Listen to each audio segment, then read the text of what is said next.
മാറ്റം അതിനേക്കാളും എത്രയോ അകലെയാണെന്നുള്ളതാണ്. അതിനുശേഷം പുള്ളിക്കാരൻ ചെയ്തു കൂട്ടുന്ന കാര്യങ്ങളെല്ലാം വെറും ഒരു പബ്ലിസിറ്റി സ്റ്റണ്ടിലേക്ക് മാത്രം ഒതുങ്ങി തീരുന്നു എന്നുള്ളതാണ് അല്ലെ. ഇവൻ പുള്ളിക്കാരൻ ചെയ്യുന്ന പ്രവൃത്തികളെ വരെ ആ രീതിയിലേക്ക് ആക്കി തീർത്തു എന്നുള്ളതാണ്. അതിനെല്ലാത്തിനും തുടക്കം എന്ന് പറയുന്നത് 2 വർഷം മുന്നേ നിങ്ങൾ ഓർക്കുന്നുണ്ടാകും, പുള്ളിക്കാരൻ എല്ലാവർക്കും ഒരു വിഷുക്കൈനീട്ടം നൽകുന്ന ഒരു വീഡിയോ പുറത്തിറങ്ങിയിട്ടുണ്ടായിരുന്നു. BJP-കാർ തന്നെയാണ് അത് പ്രചരിപ്പിച്ചത്. പക്ഷെ ആ വീഡിയോ നമ്മൾ മലയാളികൾ എല്ലാവരും കൂടി പൊളിച്ചടിച്ച് കൊടുത്തു അല്ലെ. അതിനുശേഷം പബ്ലിസിറ്റിക്ക് വേണ്ടി എന്തൊക്കെയോ പുണ്യപ്രവൃത്തികൾ കാണിച്ചു കൂട്ടാൻ ശ്രമിക്കുന്നത് നമ്മൾ കണ്ടതാണ്. അതിന്റെ ഒടുക്കം എന്നാണ് മാതാവിന്റെ സ്വർണ്ണക്കിരീട പ്രശ്നം അല്ലെ. നിങ്ങൾ അത് ഓർക്കുന്നുണ്ടാകും. സ്വന്തം മകളുടെ കല്യാണത്തിന് മുന്നോടിയായി മാതാവിന്റെ സ്വർണ്ണക്കിരീടം കൊടുത്തൊരു വീഡിയോ ഭയങ്കരമായിട്ട് പ്രചരിച്ചിട്ടുണ്ടായിരുന്നു. പക്ഷെ അതിനുശേഷമാണ് പള്ളിവകക്കാർ ആ സ്വർണ്ണക്കിരീടം പരിശോധിച്ചപ്പോൾ അതിൽ മൊത്തം ചെമ്പാണെന്ന് മനസ്സിലാക്കിയത്. അതോടെ സുരേഷ് ഗോപി എയറിൽ കയറി പറക്കായിരുന്നു. അന്ന് സുരേഷ് ഗോപിക്ക് പുതിയൊരു പേര് വീണു, ചെമ്പ് ഗോപി എന്ന്.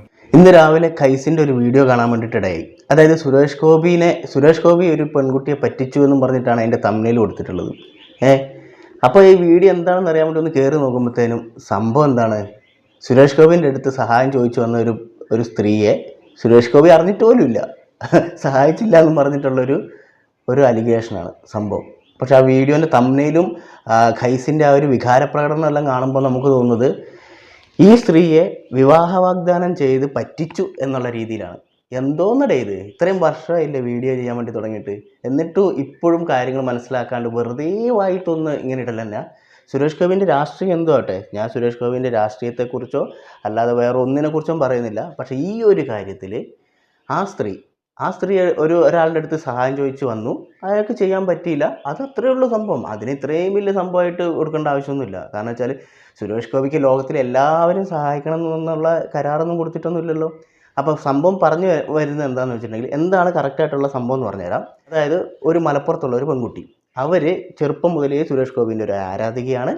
അപ്പോൾ 12ാം വയസ്സിൽ സുരേഷ് ഗോപിനെ കാണാൻ വേണ്ടി പോയിട്ട് കാണാൻ പറ്റാണ്ട് തിരിച്ച് വന്നതിന് അവരുടെ നാട്ടിൽ നിന്ന് അവരെ കളിയാക്കാറുണ്ടായിരുന്നു എന്നുള്ളതാണ് അവർ പറഞ്ഞു വരുന്നത്. ഓക്കെ, അതെന്തെങ്കിലും ആയിക്കോട്ടെ. അങ്ങനെ ഒരുപാട് പേര് പലരുടെയും ആരാധകരായിട്ട് പോയി കാണാറുണ്ട്, സംസാരിക്കാറുണ്ട്.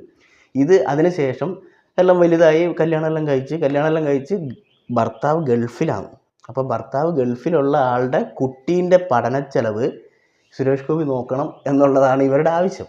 അതായത് ഭർത്താവ് ഗൾഫിലാണ്, ഇവിടെ തീരെ വയ്യാത്തവരെ വരെയും സ്വന്തമായിട്ട് അധ്വാനിച്ച് കഷ്ടപ്പെട്ടിട്ടാണ് ജീവിക്കാറുള്ളത്. അങ്ങനെയുള്ള സമയത്താണ് ഗൾഫിൽ ജോലിയുള്ള ഭർത്താവുള്ള ഈ പെണ്ണുങ്ങൾ മക്കളെ എടുത്ത് അല്ലെങ്കിൽ മോളെ എടുത്തിട്ട് സുരേഷ് ഗോപിൻ്റെ വീട്ടിലേക്ക് പോകുന്നത്.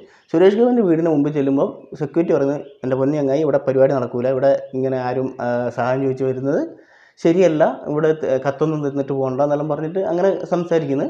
എന്നിട്ടും സെക്യൂരിറ്റിനോട് തൻ്റെ അവസ്ഥകളെല്ലാം പറഞ്ഞതിന് ശേഷം കത്ത് കൊടുത്തിട്ട് പോകുന്നു. അതിനുശേഷം രണ്ടാമത് വേറൊരു ദിവസം ഈ സെക്യൂരിറ്റിനെ വിളിച്ച് ചോദിക്കുകയാണ്, കത്ത് സുരേഷ് ഗോപിക്ക് കൊടുത്തോ എന്ന്. പറഞ്ഞു ആ കത്ത് ഇല്ല, കത്ത് കീറിക്കളഞ്ഞു. ഇത്രയേ ഉള്ളൂ. ആരോ ഒരാൾ വന്നിട്ട് കത്തും കൊടുത്തിട്ട് പോകുമ്പോൾ അന്നേരം ആ കത്തിൻ്റെ പുറകെ പോയിട്ട് സഹായിക്കാനും മാത്രം വെറുതെ ഇരിക്കുകയല്ലല്ലോ സുരേഷ് ഗോപി. അങ്ങനെ ആരൊക്കെ അവിടെ കത്ത് കൊടുക്കുന്നുണ്ടാവും? ഇവരെല്ലാം സഹായിക്കാൻ എവിടെയെങ്കിലും കരാർ ചെയ്തിട്ടുണ്ടോ? ഇല്ലല്ലോ. അതുകൊണ്ട് തന്നെ ഇത് വെറും എന്നിട്ട് സഹായിച്ചില്ല എന്ന് പറഞ്ഞ് വന്നിട്ട് ഇങ്ങനെ വിളിച്ചിട്ട് കരയിൽ. എന്തോന്നടേ ഇത്, ലോകത്തുള്ള എല്ലാവരും സഹായിക്കാൻ പറ്റുമോ? എന്നിട്ട് അതും പൊക്കി പിടിച്ചുകൊണ്ട് കൈസ് വീഡിയോ ഇട്ടേക്കുന്നു അല്ല. പക്ഷേ സുരേഷ് ഗോപി ഈ ഒരു കാര്യത്തിൽ എന്ത് തെറ്റാണ് ചെയ്തതെന്ന് എനിക്ക് മനസ്സിലാവുന്നില്ല. സുരേഷ് ഗോപിൻ്റെ രാഷ്ട്രീയം എന്തോ ആട്ടെ, ഞാൻ സുരേഷ് ഗോപിൻ്റെ ഈ പറയുന്ന BJP-നെ ഏറ്റവും എതിർക്കുന്ന ഒരാളാണ്. അപ്പോൾ അതുകൊണ്ട് ഞാൻ BJP-നെ സപ്പോർട്ട് ചെയ്തുകൊണ്ട് സുരേഷ് ഗോപിനെയും സപ്പോർട്ട് ചെയ്ത് വന്നതെന്നൊന്നും ആരും പറയാൻ നിൽക്കണ്ട. ഇത് കൈസിൻ്റെ ഈ വീഡിയോ, കൈസ് ഒരു അടിസ്ഥാനം ഇല്ലാണ്ട് ചെയ്ത ഈ വീഡിയോക്കെതിരെ മാത്രമാണ് ഇപ്പോൾ പറഞ്ഞിട്ടുള്ളത്.